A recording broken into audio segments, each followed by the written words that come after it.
من الشیطان الرجیم من حمزه ونفخه ونفثه بسم اللہ الرحمن الرحیم۔ ابھی ایک بھائی مسئلہ پوچھ رہے ہیں کہ ان کے والد ماجد نے کچھ جگہ خریدی اور آدھی اپنے نام لگوائی اور آدھی اپنی اہلیہ کے نام۔ والد صاحب کی وفات ہو چکی ہے، تو اب جو جگہ ان کی اہلیہ کے نام تھی، یعنی بچوں کی والدہ کے نام، تو اس جگہ کے ورثاء میں کیا ان کی خالہ یا ان کے ماموں جو ہیں، جو ان کی ماں کے یعنی بہن بھائی ہیں اور نانی ہیں، وہ وارث ہوں گے یا نہیں؟ تو بات یہ ہے کہ جس وقت آدمی کی اولاد اپنی موجود ہو تو اپنی اولاد کی موجودگی میں اس کے بہن بھائی وارث نہیں ہوتے، کیونکہ اولاد ان کو زیادہ قریب ہوتی ہے۔ تو اولاد نہ ہو تو پھر بہن بھائیوں کی وراثت کا مسئلہ زیر بحث آتا ہے، اور اولاد کی موجودگی میں میت کی جو والدہ ہوتی ہے اس کا چھٹا حصہ ہوتا ہے۔ یہ سورۃ النساء کے اندر اللہ رب العالمین نے جہاں وارثوں کے حصے مقرر فرمائے ہیں تو اس میں للذکر مثل حظ الانثیین، یہ بات بتائی کہ میت کی جو اولاد ہے ان میں 1/2 کی نسبت سے وہ حصہ تقسیم ہوگا۔ اور اسی طرح دوسری جگہ ہے وَلِأُمِّهِ السُّدُسُ، اس کی ماں کو چھٹا حصہ ملتا ہے۔ تو اگر اولاد نہ ہو، نہ ہی ماں باپ ہوں، تو اس کو کلالہ کہا جاتا ہے۔ پھر اس کے اگر بہن بھائی ہوں تو وہ سورۃ نساء کے آخر میں بھی اللہ نے بتایا ہے، ان کو پھر 1/2 کی نسبت سے بانٹ دیا جاتا ہے۔ تو وراثت کا اطلاق ہمیشہ آدمی کے مر جانے کے بعد اس کی چھوڑی ہوئی جائیداد کے اوپر ہوتا ہے، خواہ وہ جائیداد منقولہ ہو یا غیر منقولہ ہو۔ غیر منقولہ زمین جیسے ہے وہ اٹھا کر کہیں اور تو نہیں لے جا سکتا۔ منقولہ جائیداد جیسے مال و متاع ہیں، جانور ہیں، دکان تھی، کوئی کارخانہ فیکٹری تھی، کوئی اور پروڈکشن مختلف تھی جو ایک جگہ دوسرے لے جائی جا سکتی ہیں، وہ یا کرنسی ہو، تو یہ سارا کچھ ہی تقسیم ہوگا۔ تو اللہ نے حصے مقرر کیے ہوئے ہیں۔ ہے تو ان کو چھٹا، وہ بھی تب جب والدہ دنیا سے جائیں گی، تو زندگی میں نہیں ایسا ہوگا۔ زندگی میں جو کوئی آدمی اپنی جائیداد میں سے کچھ حصہ بانٹنا چاہتا ہے نا، تو اس کو ہبہ کہتے ہیں، اس کو وراثت یا ترکے کا اطلاق نہیں ہوتا۔ ہبہ تحفہ، تو ہبہ میں ایک تو یہ کوشش کرنی چاہیے کہ کل مال تیسرا حصہ ہے، تیسرے حصے کے اندر ہو، باقی نظام وراثت پر چھوڑ دے۔ اور اگر سارے زندگی میں بانٹ دیتا ہے تو وراثت کا نظام معطل ہو جاتا ہے۔ تو وراثت کو بھی قائم رکھنا چاہیے۔ تو ہبہ 1/3 میں کرے، اور اس کے اندر پھر لڑکے اور لڑکی کو برابر ملتا۔ صحیح بخاری میں ہے، نعمان بن بشیر رضی اللہ تعالی عنہ نبی کریم صلی اللہ علیہ وسلم کے پاس آئے۔ ان کے باپ نے انہیں ایک غلام ہدیے میں دیا، تو ان کی ماں نے کہا کہ اس کے اوپر اللہ کے نبی کو گواہ بنا لے۔ تو نبی علیہ السلام کے پاس آئے تو آپ نے ان کے باپ سے پوچھا انحلت کل ولدک ھذا، کیا تو نے یہ غلام اپنی ساری اولاد کو ہبہ کیا ہے؟ کہنے لگے نہیں یا رسول اللہ۔ فرمایا انی لا اشہد علی جور، میں اللہ کا نبی ظلم پر گواہی نہیں دوں گا۔ اعدلوا بین اولادکم، اپنی اولاد میں عدل سے کام لو۔ فتح الباری شرح صحیح بخاری میں حافظ ابن حجر عسقلانی حدیث کے ایک اور الفاظ بھی لائے، سووا بین اولادکم، اپنی اولاد کے درمیان برابری کرو۔ تو زندگی میں دے گا بیٹا ہو یا بیٹی تو اس کو برابر دے گا۔ وفات کے بعد جو تقسیم ہوگا تو ایک بیٹے کو جتنا حصہ ملتا ہے اتنا حصہ 2 بیٹیوں کو ملے گا، 1/2 کی نسبت سے تقسیم ہوگی۔ دوسرا سوال جی میرے پاس آیا ہوا ہے، یہ مقبوضہ کشمیر سے ہمارے کوئی بھائی نے پوچھا ہے کہ کیا مخلوق کو اللہ کا واسطہ دے کر کوئی کام کرنے کے لیے کہا جا سکتا ہے؟ تو یہ جو بات ہے اس سلسلے میں ایک چیز انتہائی ضروری یاد رکھنے کی ہے، ایک ہوتا ہے سفارش کرنے والا اور ایک ہے جس چیز کے بارے میں سفارش کی جانی ہے، اور تیسری چیز ہے جس کے پاس سفارش کرنی ہے۔ سفارشی جو ہوتا ہے نا، جس کے پاس سفارش لے کر جاتا ہے، اس سے درجے میں کم داری ہوتا ہے، وہ منت سماجت اس کی کرتا ہے کہ یہ تم بات مان جاؤ۔ تو اللہ کو مخلوق کے لیے سفارشی بنانا یہ اللہ کی توحید کے خلاف ہے۔ وہ اللہ کو اس بندے کے نیچے جس کے پاس سفارشی بنا رہا ہے رتبے میں کم قرار دیا جا رہا ہوتا ہے، تو اس لیے توحید کے خلاف ہے۔ ہاں، اللہ کی رضا کے لیے کسی کو کہہ سکتے ہیں یہ کام تم اللہ رب العالمین کی رضامندی پانے کے لیے کر دو، لوجہ اللہ بھی جس کو عام طور پر کہتے ہیں، وہ شرعاً جائز اور درست ہے۔ اس سلسلے میں ایک حدیث ہے اور کتاب التوحید میں باب ہے لا یستشفع باللہ علی خلقہ، اللہ تعالیٰ کی مخلوق کے پاس اللہ رب العالمین کی سفارش نہ کروائی جائے۔ دلیل لائے ہیں، ابو داؤد کی حدیث ہے، جبیر بن مطعم رضی اللہ تعالی عنہ نے کہا فجاء اعرابی الی النبی صلی اللہ علیہ وسلم، ایک دیہاتی نبی صلی اللہ علیہ وسلم کے پاس آ کر کہنے لگا یا رسول اللہ نہقت الانفس وجاء العیال وہلکت الاموال، نفس جانیں کمزور پڑ گئی ہیں، اہل و عیال بھوکے مار رہے ہیں، مویشی جو ہیں وہ ہلاک ہو رہے ہیں۔ فاستسقِ لنا ربک، آپ اپنے رب سے ہمارے لیے پانی کی دعا کریں۔ فَإِذْنَا نَسْتَشْفَعُ بِاللَّهِ عَلَيْكَ، یہ جملہ جب اس نے کہا نا فَإِنَّا نَسْتَشْفَعُ بِاللَّهِ عَلَيْكَ وَبِكَ عَلَى اللَّهِ، کہ ہم اللہ رب العالمین کو آپ پر بطور سفارشی پیش کرتے ہیں اور آپ کو اللہ پر۔ تو اللہ کے نبی صلی اللہ علیہ وسلم نے بار بار کہا سبحان اللہ سبحان اللہ، اللہ تبارک و تعالیٰ اس سے پاک اور منزہ ہے، اللہ اس سے پاک اور منزہ ہے۔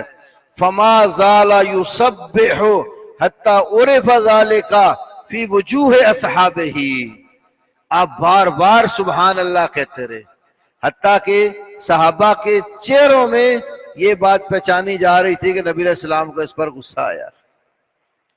پھر فرمایا وَيْحَقَ أَتَدْرِي مَا اللَّهُ، افسوس تیرے اوپر، کیا تو جانتے کہ اللہ کون سی ہستی ہے؟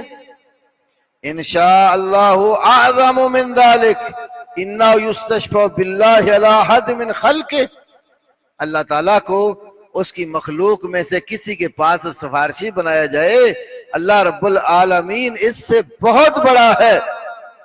تو اس سے معلوم ہوا کہ دنیا داری میں اللہ رب العالمین کو کسی کے ہاں سفارشی بنا کر پیش کرنا یہ بالکل غلط ہے۔ ہاں، اگر کوئی کام آپ کا شرعاً جائز اور درست ہے اور آپ اس درست کام کو کرنے کے لیے کسی بندے کے پاس جاتے ہیں اور اس کو یہ کہتے ہیں کہ آپ اللہ تعالیٰ کی رضا کی خاطر میرے ساتھ تعاون کریں، اللہ کو راضی کرنے کے لیے آپ میرا یہ کام کر دیں، تو یہ بات کہنا درست ہے، کیونکہ اس میں اس شخص کو اللہ کی رضا حاصل کرنے کی توجہ دلائی جا رہی ہے۔ تو کیونکہ مومن سارے کام اخلاص کے ساتھ اللہ کی رضا کے لیے کرتا، تو یوں کہہ لے کہ مجھے یہ تیرے ساتھ کام ہے اور میں کہتا ہوں کہ اپنے رب کو راضی کرنے کے لیے اللہ وجہ اللہ یہ میرا کام کر دو، تو اس میں کوئی گناہ نہیں ہوگا۔ اسی طرح ایک دو اور سوال آئے ہوئے ہیں۔ ایک سوال یہ آیا ہوا ہے ہمارے پاس، کیا کعبہ کی طرف پاؤں کر کے سو یا بیٹھ سکتے ہیں؟ تو یاد رکھو اس مسئلے میں شریعت میں تو کوئی مسئلہ وارد نہیں ہوا، لیکن عامت المسلمین جو ہیں مسلمان اس کو کعبے کی طرف ٹانگیں کر کے لیٹنے کو ادب کے خلاف سمجھتے ہیں، اور اگر کوئی بھائی کعبے کی طرف ٹانگیں کر کے لیٹا ہوا ہو تو لوگ اس کو برا جانتے ہیں۔ تو لوگوں کے اس فتنے سے بچنے کے لیے بھی کعبے کی طرف ٹانگ نہیں کرنی چاہیے۔ نبی صلی اللہ علیہ وسلم کی ایک حدیث اس مسئلے پر یوں رہنمائی کرتی ہے، یہ جو کعبۃ اللہ کی بنیادیں ہیں نا، اصل بنیادوں میں وہ حتیم والی جگہ بھی ہے۔ جو کعبے گئے ان کو پتا ہوگا، جس طرف مزاب کعبے کا برنالہ اترتا ہے تو اس سائڈ پہ گول دیوار ہے، اس کا کبھی دروازہ کھلتا ہے تو لوگ اس کے اندر جا کر نماز پڑھتے ہیں۔ وہ جو جگہ ہے نا، وہ بھی اصل کعبے کی جگہ ہے۔ تو نبی صلی اللہ علیہ وسلم کے دور سے پہلے ایک دفعہ سیلاب آیا تھا اور کعبہ منہدم ہو گیا، تو جو مشرکوں کا بڑا سردار تھا اس نے اعلان کیا کہ کعبہ بنانا ہے تو حلال کے پیسوں سے بنانا ہے، زنا کی کمائی، چٹی اور تاوان کی، غرامے کی کمائی وہ نہیں یہاں لگانی۔ تو انہوں نے حلال مال جمع کیا، کعبے کی تعمیر شروع کی۔ جتنا آج یہ کمرہ ہے نا، وہ ایک کمرہ بنا سکے، وہ جگہ خالی رہ گئی۔ نبی علیہ السلام کے دور میں بھی ایسے ہی رہی۔ پھر عبداللہ بن زبیر رضی اللہ عنہ کا جب دور حکومت آیا تو انہوں نے اس کو بھی تعمیر کر کے اس کمرے کے ساتھ ملا دیا۔ پھر اس کے بعد عبد الملک کا زمانہ آیا تو اس نے پھر کعبے کی تعمیر کی، تو یہ جگہ پھر نکال دی، اور جتنی نبی علیہ السلام کے دور میں تھی اتنی رہنے دی اور حتیم والی جگہ خالی رکھی۔ بڑی حکمتیں ہیں اللہ رب العالمین کی۔ بادشاہ جائیں، حکام جائیں دوسرے ملکوں کے تو ان کے لیے دروازہ کھلتا ہے کعبے کا سیڑھی لگا کے، یا خود وہاں کے حکام آتے ہیں تو اندر کعبے عام غریب آدمی داخل نہیں ہو سکتا۔ اللہ نے مسلمانوں کے لیے یہ بھی ایک راہ رکھ دی ہے کہ اس کے اندر بھی نماز پڑھیں، بخاری میں ہے، کعبے کے اندر ہی پڑھی ہے، تو غرباء کے لیے بھی اللہ نے راستہ رکھا ہوا ہے۔ تو نبی علیہ السلام نے امی عائشہ سے ایک دفعہ کہا کہ عائشہ، اگر تیری قوم نئی مسلمان نہ ہوئی ہوتی تو میں کعبے کو گھرا کر اس کی اصل بنیادوں پہ تعمیر کرتا اور ایک کی بجائے 2 دروازے لگا دیتا۔ آپ نے گرایا نہیں، 2 دروازے نہیں کیے، خواہش کا اظہار کیا۔ سادہ قوم میں ہی نہیں مسلمان نہ ہوئی ہوتی تو ایسا کر دیتا، اس لیے نہیں کیا کہ قوم کہیں فتنے کا شکار نہ ہو جائے۔ تو اس لیے جب ہمارے ہاں یہ بات ادب کے خلاف سمجھی جاتی ہے، عوام الناس میں لوگ اس کو معیوب سمجھتے ہیں، تو اس سے بچنا چاہیے۔ اور جو جہتیں موجود ہیں، مشرق کی طرف کر لو، ادھر شمال جنوب میں کر لو، ہماری تو قبلہ مغرب کی طرف ہے، تو اس سے اجتناب کیا جائے۔ کیونکہ آپ کی وجہ سے ایک بندہ اگر سیدھے راستے پر آتا ہوا گمراہ ہو جاتا ہے تو سمجھو بہت بڑا گناہ ہے۔ تو یہ شریعت کے بعد ایسے مسائل ہوتے ہیں، شرع خاموش ہے، وہ عرف کا لحاظ رکھا جاتا ہے کہ ہمارے ماحول اور معاشرے میں اس کو اچھا سمجھا جاتا ہے یا برا سمجھا جاتا ہے۔ اگر برا سمجھا جاتا ہو تو انسان اس سے بچے۔ شرعی طور پر تو مسئلہ نہیں ہوتا، حالانکہ فقہ حنفی جو ہمارے ہاں زیادہ رائج ہے، تو وہاں پر یہ مسئلہ ہے جب بندہ بیمار ہو جائے، کھڑے ہو کر نماز نہیں پڑھتا تو بیٹھ کر پڑھنی ہوتی ہے، بیٹھ کر نہیں پڑھتا تو لیٹ کر پڑھنی ہے۔ اس کو کیا ہوا ہے؟ لیٹ کر پڑھ۔ اب علماء اناف کیا کہتے ہیں، کیسے لیٹے؟ چارپائی اس کی کہتے ہیں ایسے بچھاؤ کہ ٹانگیں قبلے کی طرف ہوں اور سر اس کا اونچا کر دیا جائے تاکہ منہ اس کا قبلہ جانب رہے اور نماز پڑھ لے۔ اب آپ دیکھیں، اگر یہ گستاخی ویسے شرن ہوتا تو یہ اجازت نہیں دینی تھی کہ حالت نماز میں قبلے کی طرف ٹانگیں کر کے مریض کو لٹا دو۔ تو شریعت میں ایسا مسئلہ نہیں ہے، لیکن عوام الناس میں گمراہی اور فتنے کا ڈر ہوتا ہے، تو فتن سے بچنا بھی بہت ضروری ہوتا ہے۔ اور کوئی کسی کا سوال ہے؟ باقی اور سوال آئے ہوئے تھے، میں تلاش کرتا رہوں، کہیں رکھ بیٹھا ہوں، 70-80 سوال تھے جی۔ ہاں ہاں جی جی ہاں بتاتے ہیں۔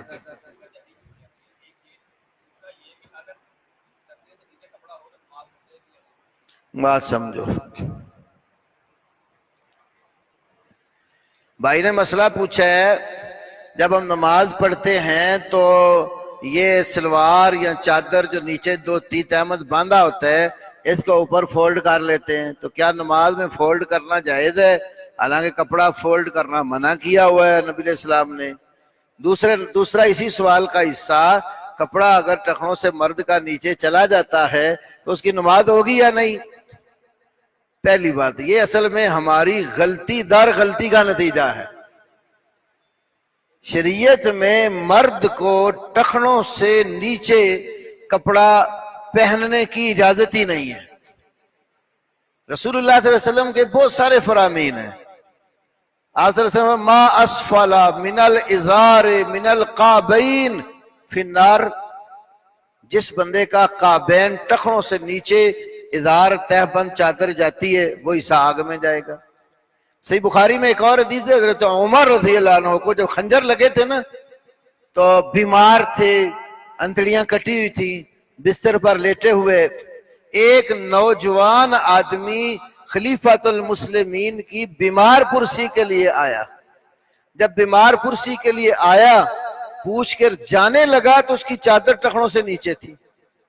حضرت عمر نے اس بیماری کے عالم میں اس کو اشارہ کر کے بلا لیا اور اس کو کیا کہا، اتق اللہ ارفع ازارک، اللہ سے ڈر، اپنی چادر اونچی کر۔ حضرت عمر اس مسئلے میں بڑے سخت تھے۔ ابن ابی شیبہ میں ایک روایت میں یہ بھی آتا ہے، انہوں نے ایک بندے کو دیکھا کہ اس کی چادر نیچے جا رہی تھی، انہوں نے کینچی یا چھری منگوا کر وہ نیچے جتنا کپڑا تھا کاٹ دیا۔ یہ ابن ابی شیبہ میں امام ابو بکر ابن ابی شیبہ نے ذکر کیا۔ خود رسول پاک صلی اللہ علیہ وسلم سے بڑا تو کوئی متقی نہیں نا، نہ آپ سے زیادہ کوئی صفائی پسند تھا۔ امام ترمذی رحمہ اللہ نے رسول پاک صلی اللہ علیہ وسلم کی سیرت پر کتاب لکھی، شمائل ترمذی، اور امام احمد بھی حدیث لائے۔ اس میں حدیث ہے کہ رسول پاک صلی اللہ علیہ وسلم کی جو اپنی چادر ہوتی تھی وہ نصف پنڈلی پر ہوتی تھی، نصف پنڈلی پر آپ چادر باندھا کرتے تھے۔ پہلی بات تو یہ کہ ہمیں اپنا لباس شریعت کے مطابق بنانا چاہیے تاکہ نماز میں فولڈنگ والا مسئلہ ہی پیدا نہ ہو۔ دوسری بات، اگر کوئی غلطی کر چکا ہے تو پہلے تو اس کو صحیح کروائے، اور دوسری بات نماز پڑھنے آئے وقت ہے، چادر اس کی لمبی ہے، ٹخنوں سے نیچے ہے، تو اس کو اپنی چادر اس نماز پڑھنے سے پہلے اونچی کر لینی چاہیے، بعد میں جا کر صحیح کروائے شریعت کے مطابق۔ اس لیے کہ ایک حدیث یہ ہے کہ لا ينظر اللہ الى رجل مسبل ازارہ، صحیح ابن خزیمہ وغیرہ میں حدیث ہے، جو بندہ اپنی چادر نیچے لٹکانے والا ہے نا اللہ اس کی نماز کو دیکھتا بھی نہیں ہے۔ یہ وعید ہے، تو اس لیے اس وعید سے بچنے کے لیے کام ہی وہ کرو جو روز آپ کو ہر نماز اونچا نہ کرنا پڑے۔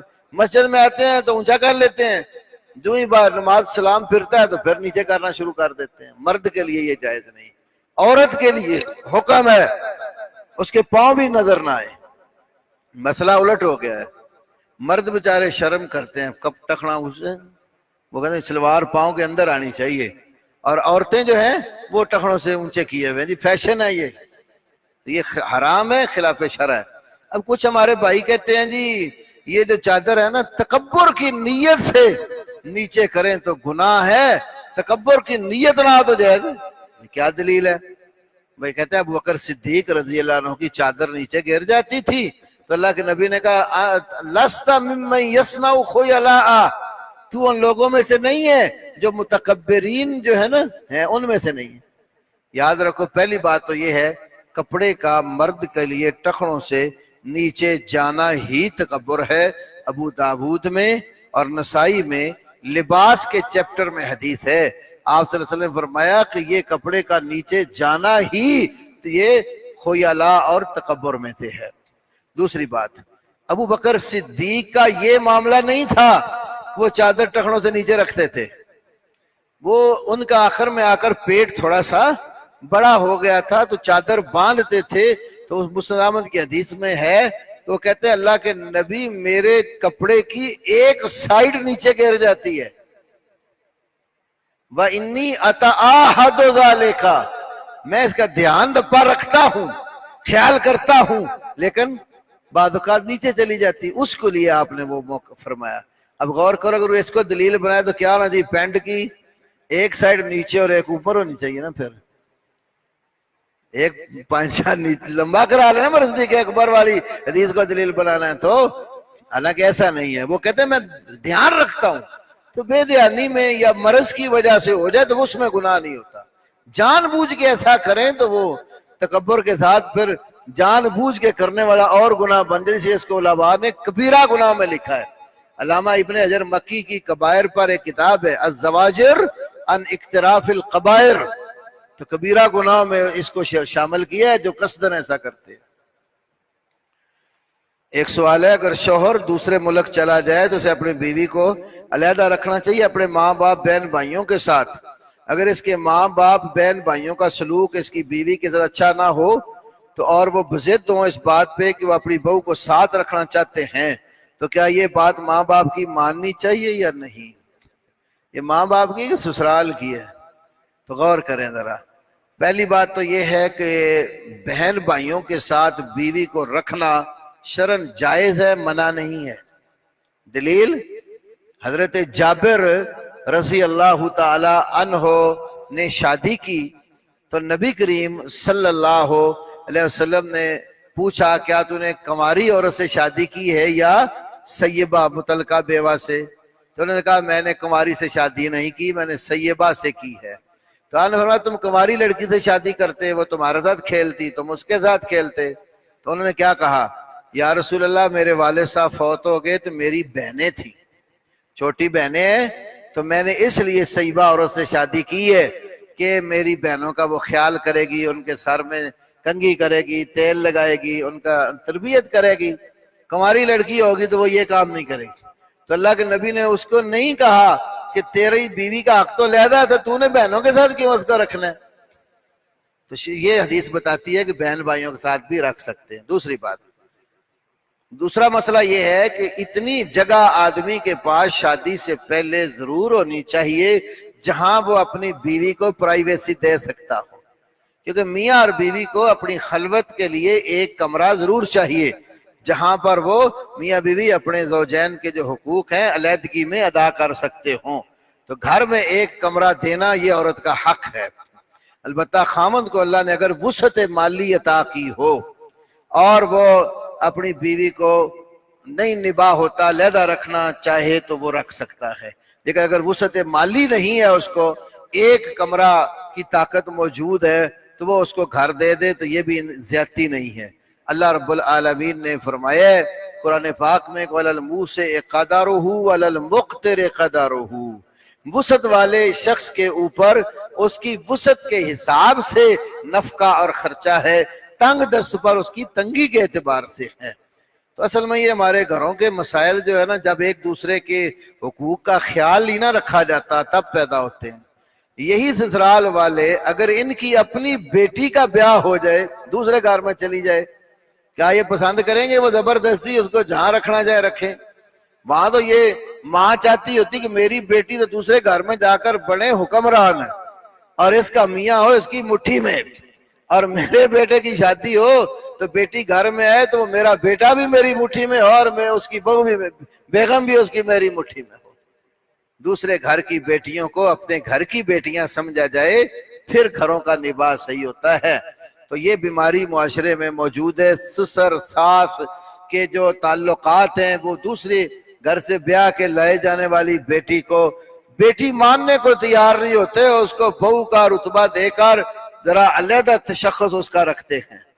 تو یاد رکھو اگر آپ بیٹیوں والے ہیں تو کل کو آپ کی بیٹیوں کی بھی شادی ہونی ہے، انہوں نے بھی دوسرے گھر جانا ہے، کسی کی بیٹی سے ایسا اشر کرو گے تو پھر جواباً یہ بھی ہو سکتا ہے کہ آپ کی بیٹی سے بھی ایسا ہی سلوک ہو جائے، بلکہ بسا اوقات اس سے برا بھی سلوک ہو جاتا ہے۔ تو ہمیشہ بہو گھر میں آئے اس کو بیٹی کا رتبہ دے کر اس کے حقوق کا خیال رکھا جائے، تاکہ گھر کے اندر ایسا ماحول پیدا نہ ہو جو فساد کا باعث بنتا ہو۔ بڑا مسئلہ بے شک پوچھے۔ ہاں، مدینہ شریف میں آنے کے 16 یا 18 مہینے بعد تبدیلی قبلہ ہوئی۔ ہاں، اس میں مختلف روایات ہیں، تو ساری کو جمع کریں تو پتہ چلتا ہے کہ آپ تو تھے مسجد نبوی میں ہی، لیکن آپ کے پیچھے نماز پڑھ کر جانے والے لوگوں نے جو قریب مسجدیں تھیں جب اپنے علاقوں میں گئے تو دیکھا کہ وہاں پر نماز ابھی پہلے قبلے کی طرف ہی منہ کر کے پڑھ رہے ہیں۔ تو انہوں نے بتایا کہ لوگوں قبلہ بدل گیا ہے، جیسے مسجد قباء والی حدیث بھی موجود ہے، آج مسجد قبلہ تین جو ہے وہ بھی موجود ہے، تو لوگوں اب قبلہ تبدیل ہو گیا ہے۔ تو اس لیے صحابہ نے نماز کی حالت میں آواز سن کر امام صاحب دوسری طرف چل کے آگے اور مقتدیوں نے دوسری طرف رخ کر لیا، تو یہ مختلف روایات کو جمع کریں تو یہ شکل بن جاتی ہے۔ تو مسجد قبلہ تین ایک ویسے نشانی کھڑی ہے اس بات کی۔ علیہ السلام اصل میں کچھ ہیں علماء کی اصطلاحات، لفظی طور پر اس کا معنی ہے اس پر سلامتی ہو، وہ تو اب السلام علیکم بھی جب کہتے ہیں تو اس کا معنی تیرے اوپر سلامتی ہو، سلام علیہ یا علیہ السلام کے اس کا معنی اس پر سلامتی ہو۔ بطور دعا تو بالکل کوئی حرج نہیں ہوتا، اہل سنہ کے ہاں بطور اصطلاح، تاکہ فرق رہے کہ یہ نبی ہے، یہ صحابی ہے، یہ غیر صحابی ہے، تو تین اصطلاحات استعمال ہوئی۔ نمبر ایک، علیہ السلام، یہ انبیاء اور رسل کے لیے، رضی اللہ عنہ صحابہ کے لیے، رحمت اللہ علیہ صحابہ کے بعد آنے والے تمام مسلمانوں کے لیے، یہ بطور اصطلاح ہے۔ ورنہ رضی اللہ کا کلمہ تابعین صحابہ کے پیچھے چلنے والوں کے لیے بھی ہے۔ والسابقون الاولون من المہاجرین والانصار والذین اتبعوہم بإحسان، جنہوں نے صحابہ کا اچھے طریقے سے اتباع کیا، رضی اللہ عنہم ورضوا عنہ، سب کے لیے یہ لفظ آ گیا ہے۔ بطور دعا تو قباحت نہیں ہے، لیکن بطور اصطلاح فرق رکھنے کے لیے کہ یہ نبی ہیں، یہ صحابی ہے، یہ تابعی تبع تابعی دوسرے مسلمان ہیں، تو علماء اہل سنہ اہل الحدیث نے، محدثین نے کتابوں میں یہ اصطلاح بنائی ہے۔ ویسے دعا کے طور پر تو السلام علیکم کہتے ہیں۔ کوئی دوسرا بندہ آپ کا یار مسجد جائیں مولوی صاحب کو میرا سلام کہنا، تو مولوی صاحب جواب میں کیا کہیں گے؟ علیکہ و علیہ السلام۔ یہ امام بخاری نے نہیں کیا، جو اصل نسخے ہیں نا امام بخاری کے، جو صحیح ان کے دور کے شکے ان میں نہیں ہے۔ ہوا ہوتا کیا ہے، بعض میں جو نسخ کرنے والے ہوتے نا، ہاتھ سے لکھنے والے بعض والے کاتب لوگ، تو کئی کاتبوں نے کئی جگہوں پر یہ ڈال دیا ہے،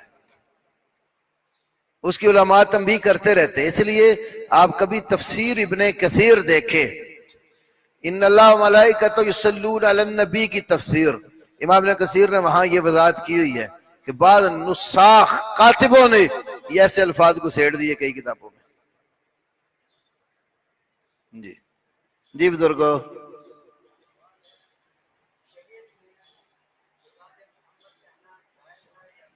کیا لفظ؟ رواج محمد، ہاں عباد محمد، ہاں ٹھیک ہے، بالکل صحیح ہے، یہ بالکل حرام ہے۔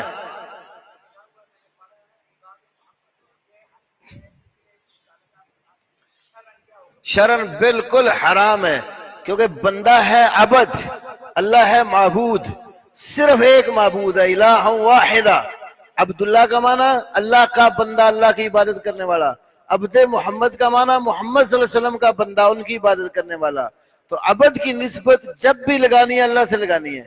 اس لیے رسول اللہ صلی اللہ علیہ وسلم نے فرمایا کہ میرے بارے میں کہو عبداللہ و رسولہ، تو یہ عبدیت عبادت کا، اس لیے آپ نے نام رکھنے میں فرمایا احب الاسماء اللہ عبداللہ و عبد الرحمن، سب سے زیادہ نام اللہ کو جو پیارے ہیں وہ عبداللہ اور عبد الرحمن ہے۔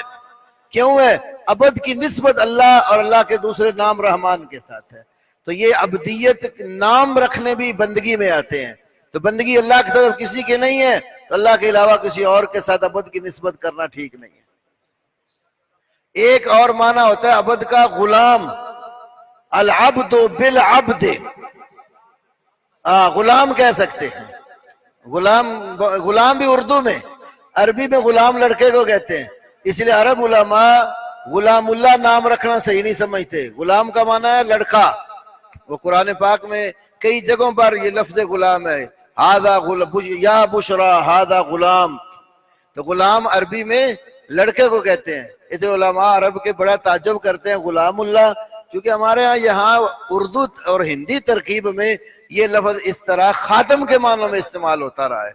جب عربوں کے پاس یہ بات گئی تو انہوں نے بڑا اس کو ناپسند کیا کہ قرآن میں غلام بمانے لڑکا ہے، تو اللہ کا تو کوئی لڑکا نہیں ہے۔ تو ایسے نام تو اشتباہ پیدا کرتے ہوں، ان سے بھی بچنا ضروری ہے۔ نبی صلی اللہ علیہ وسلم نے بہت سارے نام بدلے، دیکھو کسی کا نام تھا عبد شمس، آپ نے بدل کر دیا عبد الرحمن، عبد شمس، شمس کا بندہ، وہ نسب ناموں میں آتا تھا، یہی جاہلیت والے نام ہیں۔ اسلام میں جب بھی نام رکھنا ہے عبد کے ساتھ نسبت اللہ کے کسی یا ذاتی نام یا وصفی نام کی طرف ہونی چاہیے، جیسے عبداللہ، عبد الرحمن، عبد الفتاح، عبد الرحیم، عبد المنان، جو اللہ کی صفت ہے اس کا نسبت۔ ولی تو ٹھیک ہے، ولی تو دوست کو کہتے ہیں، ولی اللہ رکھ لیں، اللہ کا دوست۔ ولی جو ہے لفظ دوستی کے معنوں میں آتا ہے۔ مثلا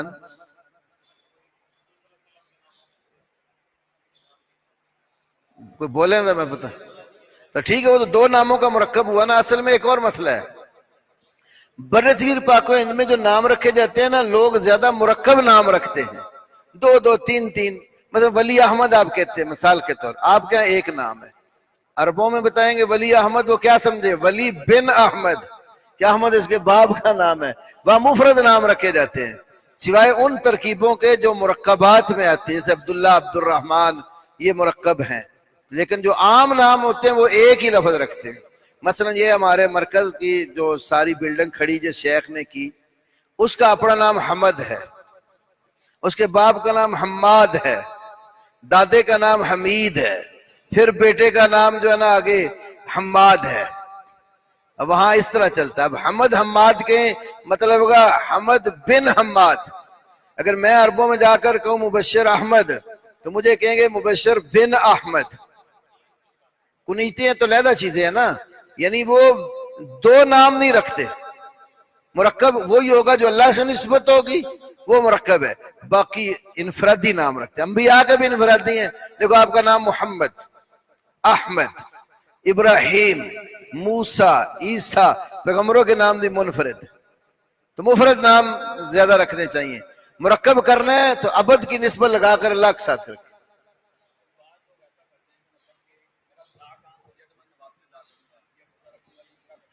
نظر مانتے ہیں تو یہ نظر اگر کام شرعاً جائز ہو، اللہ کی اطاعت میں ہو تو اس کے لیے نظر مان سکتے ہیں۔ یہ تو من نظر یعصی اللہ، جو نظر مانے اللہ کی نافرمانی کی، فلا یفے، اور اس کو پورا نہ کرے، اور جو نظر مانے یطیع اللہ، کہ اللہ کی فرما برداری کرے گا اور اس کو پورا کرے، نہیں پورا کیا اس نے، قسم کا کفارہ پڑ جائے گا۔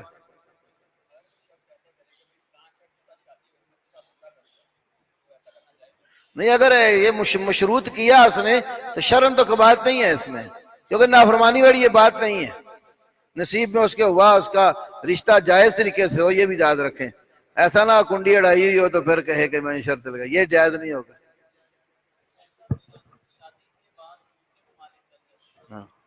بیوی کی رضامندی سے چلا جائے تو ٹھیک ہے، 2 سال 10 سال رہے، اگر عورت اپنا حق دیتی ہے اس کو چلا جائے، عورت نہیں حق دیتی تو اس کو کم از کم 4 ماہ میں تمہوں نے فیصلہ کیا تو ایک بار فوجی گھر آئے۔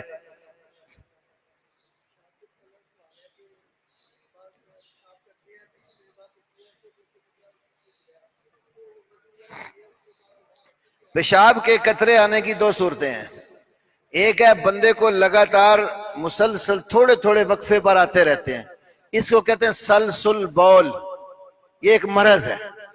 اگر تو اس کو اس طرح مرض ہے، قطرے آتے رہتے ہیں، تو پھر وہ ہر نماز کے لیے ایک وضو کر لے۔ اس کی مثال اسلام نے استحاضہ والی عورت کی ہے، کہ ایک تو وہ خون ہے جو عورت کو ہر مہینے ماواری آتی ہے، ایک ہے ماواری سے ہٹ کر اندر کوئی رگ پھٹ جاتی ہے، کوئی مسئلہ پیدا ہو جاتا ہے تو وہ ماواری سے ہٹ کر خون آتا رہتا ہے، استحاضہ اس کو کہتے ہیں۔